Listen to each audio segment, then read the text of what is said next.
चुकी है। पहले नमक आपके पेट में होता था, अभी हम नमक के पेट में। ये महमूद साहब हैं जो फर्स्ट टाइम आ रहे हैं। ये महमूद साहब नमक का पीछा कर रहे हैं। पता नहीं ये नमक का पीछा कर रहे हैं या नमक इनका पीछा कर रहा है। और ये हम आ चुके हैं चांदनी चौक में। और ये कौन सा चौक है? चांदनी चौक।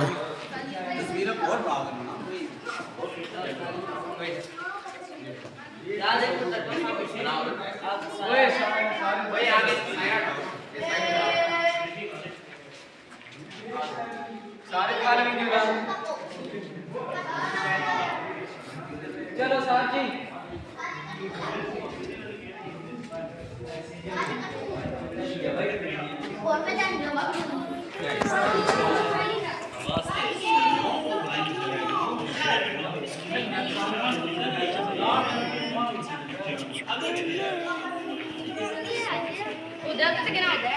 एग्जिट नजर आया वो सामने एग्जिट है।